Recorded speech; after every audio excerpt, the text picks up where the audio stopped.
Pues no, digamos, es una pregunta que siempre que nos hace, ¿qué tan cierto es eso que algunos afirman de que Colombia es un narcoestado? Eh, pues no, realmente no tenemos fundamento para afirmar eso. Una de las cosas que nos dimos a la tarea es, aquí ha habido dos visiones muy extremas, digámoslo así. La visión de quienes dicen, no, esto es un problema de unas cuantas manzanas podridas, unas pocas ovejas políticos del rebaño que se salen del rebaño y se corrompen. Entonces lo dejan como un problema medio trivial, individualizado y personalizado, y quienes dicen que Colombia es un narcoestado, que está completamente capturado por el narcotráfico. Nosotros nos dimos a la tarea de tratar de establecer entre esas dos visiones la evidencia que indica. Y la evidencia judicial lo que indica hoy es que una tercera parte de los cargos políticos de elección popular en Colombia efectivamente han sido cooptados por el narcotráfico, el paramilitarismo o la guerrilla, por armados de diferente tipo. No es una cifra menor, uno de cada tres cargos de alcaldes, de gobernadores, de concejales, de miembros del Congreso, que además confluyeron masivamente, digamos que eso venía pasando desde los 80s y 90s, tenían mucha influencia en el poder regional y local. Lo que ocurrió es que en el 2002 la inmensa mayoría de estas tendencias que habían cambiado el mapa local y regional político confluyeron en el proyecto político uribista, hicieron parte de la coalición de gobierno del presidente Álvaro Uribe, cogobernaron con él durante 8 años y de esa forma llegaron hasta esferas del poder nacional. Mucho va a detener la influencia de un alcalde o un concejal a ser capaces de llegar hasta el corazón de la presidencia de la República. De manera que esa es la magnitud, digamos, exacta. Es una tercera parte del Estado político y del Estado colombiano ha estado desafortunadamente capturado por organizaciones ilegales y mafiosas.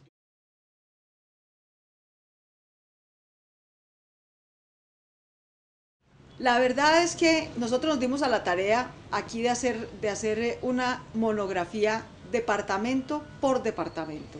El libro contiene un CD en el que va la monografía de cada departamento, en la que explica el contexto de conflicto que vivieron esos departamentos desde el 90 hasta el 2007 y cómo cambió el mapa político en ese contexto de conflicto, cómo desapareció el Partido Liberal y Conservador y aparecieron los nuevos partidos que luego veríamos vinculados a la parapolítica o incluso a la farpolítica. Y desafortunadamente no hay departamento que se escape, en todos hay algún indicio.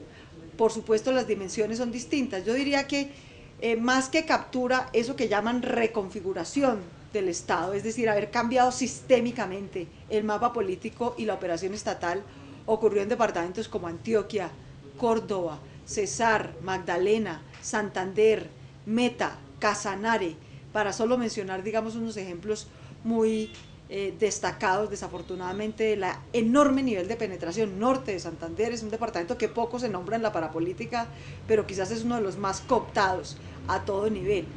De manera que no podríamos decir que alguno se salve.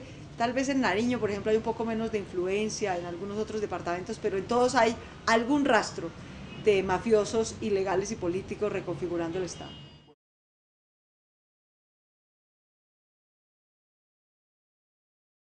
Bueno, buscan muchas cosas. En primer lugar, buscan evadir que los persigan, buscan impunidad. Obviamente, si logran inhibir, cooptar, capturar al juez, al fiscal, al agente de inteligencia, al miembro de la fuerza pública, al político que a su vez coordina la fuerza pública, pues limitan, digamos, su riesgo de exposición penal. Es lo primero que buscan, impunidad. Lo segundo es capturar rentas, ¿no? Eh, hay cada vez un vínculo más estrecho entre las actividades ilegales como el narcotráfico y la corrupción pública, porque en la práctica la corrupción se ha vuelto un mecanismo de recurso de lavados del narcotráfico. Entonces son dos negocios que van convergiendo. Es muy útil utilizar la estructura económica del Estado para hacer impunidad y lavado de recursos de capitales políticos y económicos. Y lo tercero que buscan es legitimidad.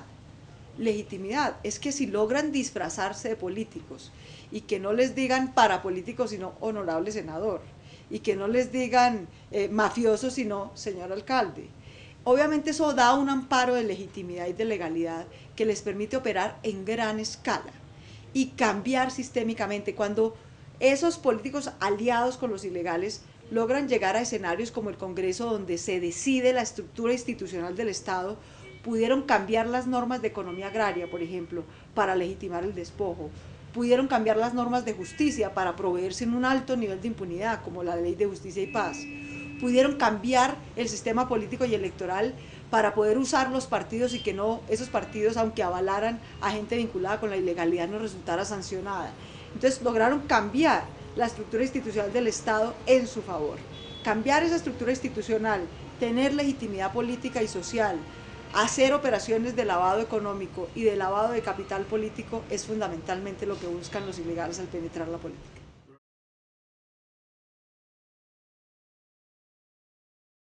En el libro lo que tratamos de mostrar es que esa idea, digamos, de las autodefensas contra insurgentes es más un mito que una realidad.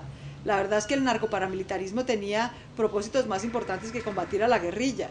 Tenía, por supuesto, el interés del narcotráfico, el interés de reconfigurar el poder político y hacer que sus aliados volvieran al poder, porque la apertura del sistema democrático en Colombia se los estaba disputando. Buscaban tener legitimidad social, buscaban control territorial, como también la idea de que la guerrilla, digamos, actúa por los pobres y en defensa de los marginados y de los campesinos, incluso de los cocaleros de Colombia, es un mito. Hay muchas más confrontaciones.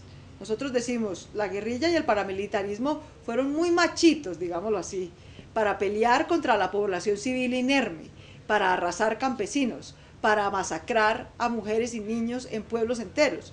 Pero conflictos y disputas directas entre ellos, muy poquitas. Los unos y los otros se han usado más como una excusa para sus reales propósitos que para ser o contra insurgentes o contra paramilitares.